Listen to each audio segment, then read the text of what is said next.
Let's be real, rice is one of those foods we all treat like it's automatically safe. It's not flashy. It's not processed like cereal. It doesn't look suspicious. It's just rice. Dry little grains in a bag that somehow feel more pure than anything else in the pantry. But here's the thing nobody wants to talk about rice is basically a sponge, a really good sponge. It soaks up whatever's in the soil and the water where it's grown.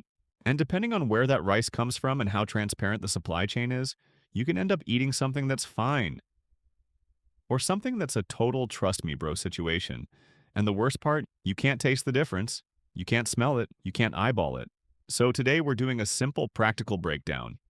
8 rice brands or brand groups you should avoid.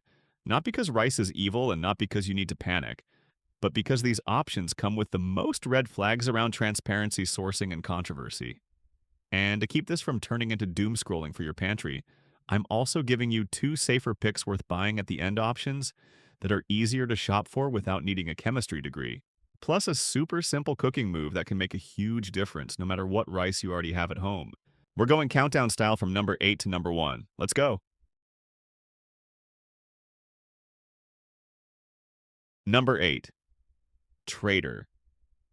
Joe's Rice Trader Joe's is basically a personality type. People shop there like it's a vibe. And I get it, some of their stuff is genuinely great. The packaging feels curated, the price feels like you're getting a deal on something better. The whole store gives off this subtle energy of, we're not like other grocery stores. But here's why Trader Joe's Rice makes this list. A lot of TJ's products are built on rotating sourcing and private label manufacturing. That doesn't automatically mean it's bad. Plenty of private label stuff is solid, but it does mean that the origin can be a black box from the shopper's point of view. And with rice origin matters. A lot. Because rice isn't one uniform product. It's a crop that reflects where it grew up. If the bag doesn't clearly tell you where the rice is grown, you're basically buying on vibes. And I know someone will say, but it tastes fine. Sure, the issue is not taste. The issue is rice is one of those foods where you want less mystery, not more. Trader Joe's is the kind of brand that makes you feel safe. That's the trap. If the origin isn't clear, you're trusting the brand's aesthetic over real information. If a rice bag is giving you cute grocery store more than it's giving you grown in blank, you're shopping with your emotions. And the next one is even more of a weight. Seriously, because it's built on a health halo. Number 7. Whole Foods 365. Whole Foods has spent decades making people believe one thing. If it's here, it's cleaner, it's better, it's the good version. So the 365 line gets treated like a safe default, especially by people who are already trying to be careful. That's exactly why it belongs on this list. In the script you shared, Whole Foods 365 rice, especially long grain brown rice, shows up in the context of major red flags and controversy, including lawsuits and testing-based claims that made headlines in this whole rice safety conversation. You don't have to be a conspiracy person to recognize the pattern here. When something is wrapped in a health halo, shoppers stop questioning it. And rice is not the category where you want blind trust. Brown rice, in particular, is often discussed differently from white rice in these debates because it retains more of the outer layers of the grain. So if you're the type of shopper who buys brown rice specifically, because you're trying to be healthier, you can accidentally end up doing the opposite of what you intended. 365 rice is the kind of product that says, trust me with its whole chest, and then leaves you doing the homework. And speaking of buying without doing the homework, number 6 is basically the king of click to cart and forget it. Number 6. Amazon. Happy Belly Rice. Happy Belly is Amazon's house brand. It's built for one thing, convenience. You're out of rice, you tap a button, it shows up. No wandering aisles, no comparing labels, no thinking. It's the modern dream. And that's also why it's risky. Because the Amazon buying experience trains you to focus on price ratings and speed, not origin sourcing or consistency from batch to batch. The rice itself might be fine in some cases, but the bigger issue is that a lot of Amazon house brand products don't make transparency the priority because the model isn't build a relationship with your pantry. It's deliver a product. And in the script you provided, this brand is discussed alongside the broader who's responsible theme, where a big platform can sell you something that looks normal, and you'll never ask basic questions because the interface is designed to reduce friction. Happy Belly is rice for people who don't want a rice relationship. If you want low-stress shopping, I respect that. But rice isn't like buying paper towels. You want to know where it's from. Now, number 5 is a brand a lot of families rely on for one simple reason: money.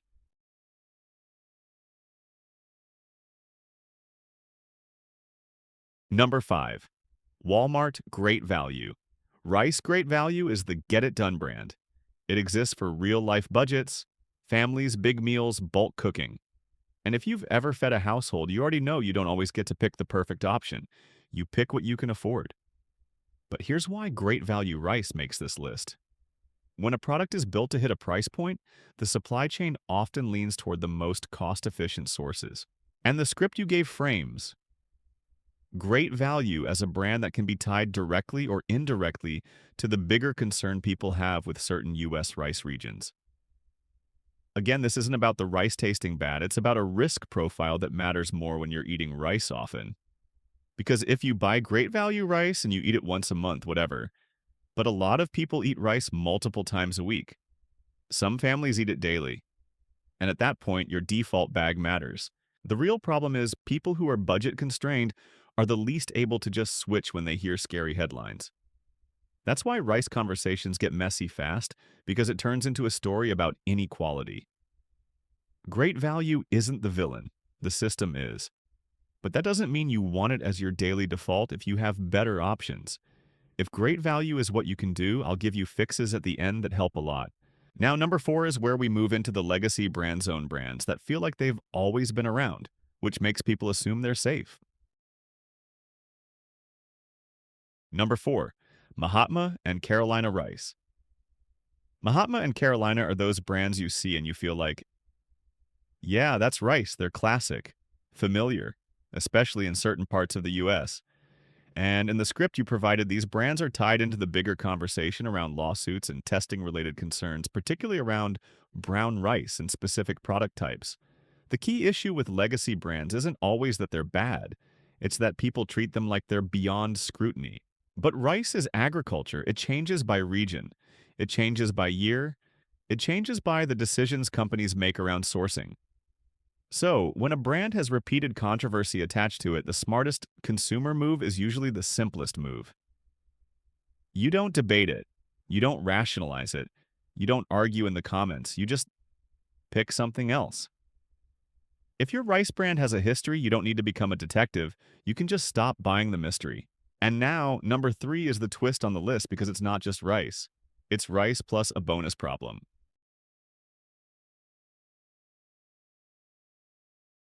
Number 3, store brand seasoned rice mixes, especially cinnamon/spice blends. This is the sleeper villain, because seasoned rice mixes don't look like a risk. They look like a shortcut. Spanish rice, yellow rice, seasoned rice, maybe even a cinnamon-forward blend. You grab it because you want flavor without extra work. Totally normal. But seasoned mixes can stack risks in a way most people don't realize. First, you still have the rice itself with all the usual questions about origin. Second, you have the seasoning packet or spice blend, which can introduce its own issues depending on ingredients and sourcing. In your script, this shows up through references to concerns around cinnamon/spice contamination stories that have been in the news cycle, especially when people talk about lead risk in certain spices. English auto-generated 8 US, so now you've got a 2-variable problem. And seasoned mixes are also usually more processed, more sodium heavy, and designed to taste consistent no matter what. So they can quietly turn rice into a flavor system rather than a simple staple. Seasoned rice mixes are the version of rice that's trying way too hard. If you want safer, do the boring thing, buy plain rice and season it yourself. Garlic, onion, turmeric, cumin, whatever you like. You'll get better flavor and less mystery. Now, number 2 is a brand so huge and so default that people stop thinking about it entirely. Number 2, Ben's Original. Ben's Original is one of the most widely recognized rice brands in America. is the kind of product you see in the store, and your brain goes, okay, that's rice. And that's exactly why it ranks this high on the avoid list. In the script you provided, Ben's Original is placed into the broader concern category around U.S. grown rice regions and the way certain regions are discussed in these testing/report narratives. But beyond that, there's a more basic issue. When a brand is that huge, its supply chain is necessarily huge, which can make it harder for a consumer to know what they're getting unless the labeling is exceptionally clear. And most shoppers aren't standing there reading the fine print. They're grabbing the familiar box and moving on. Ben's Original is the autopilot pick until you realize autopilot is how you end up eating the same mystery crop for years. And now for number one, the riskiest choice isn't always the biggest brand. Sometimes the riskiest choice is the one that gives you the least information of all.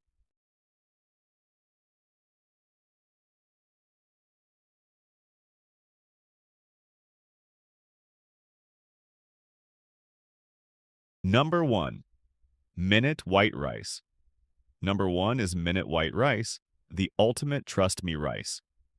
For people who don't have time to ask questions, because when rice goes from a simple grain to a 90-second product, something has to give.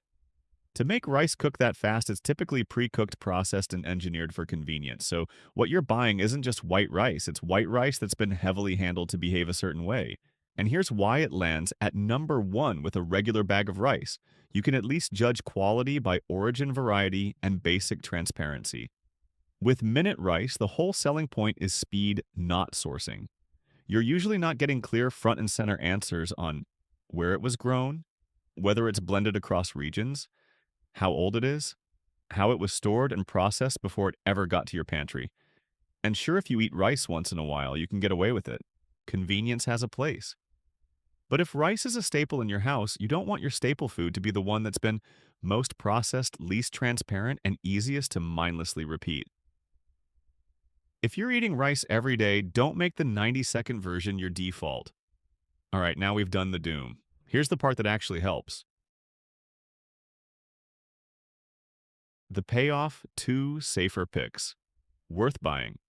I'm not going to do the thing where I scare you for 10 minutes and then say, so never eat rice again. That's not realistic. And honestly, rice can still be part of a normal diet. The goal is just to be smarter about your default. Safer pick number 2. California grown rice. Calrose/sushi rice. If you're buying U.S. grown rice, the script you provided points toward California grown rice as a generally safer direction in these discussions compared to some of the higher concern regions that get mentioned in rice reports. So here's the lazy, practical shopping rule. Look for bags that clearly say California grown, not packed in the USA, not distributed by, not vague patriotic fonts. If it doesn't explicitly say California, don't assume. California grown Calrose or sushi rice is an easy default safer pick for people who eat rice often and don't want to overthink it. Safer pick number 1. Imported jasmine Thailand or basmati India. The script also points toward Thai jasmine and Indian basmati as safer directions in these conversations. Why this is a great move? It's easy. You're not changing your lifestyle, you're just swapping your default bag. You can still make the same meals, stir-fries, curries, rice bowls, meal prep, just with a rice that tends to be discussed more favorably in this whole risk profile world. Look for origin on the bag: Thailand for jasmine, India for basmati, and if the bag is vague, skip it.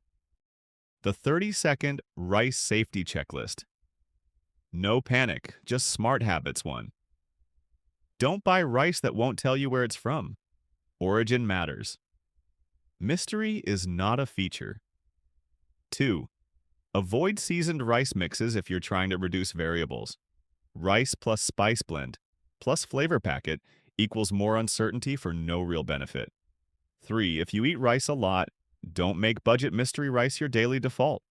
If great value is your reality, that's okay. Just use the cooking tip below and rotate your carbs. 4. Use the pasta method sometimes. Cook rice in a lot of water like pasta, then drain it. The script you provided references this approach as a way people use to reduce the stuff they're worried about. Is it perfect? No. Is it practical? Yes. 5. Rotate your staples. You don't need to fear rice, you just don't need rice to be the only starch you eat. Swap in quinoa, barley, potatoes, couscous, oats, whatever fits your diet. Now I want to know, which one is in your pantry right now? Trader Joe's 365, Happy Belly Great Value, Mahatma Carolina, Ben's Original or bulk rice. And what kind of rice do you eat most? Jasmine basmati, long grain, short grain, white brown. Drop it in the comments and tell me how often you eat it. If you want, tell me your state too, because I'll tell you the simplest swap that keeps your meals the same but makes your default bag less sketchy. If this video helped even a little, hit like and subscribe, because next we're doing another normal pantry item. People assume is safe until you look at how the industry actually works. And if you made it to the end, comment the word grain so I know you're one of the real ones.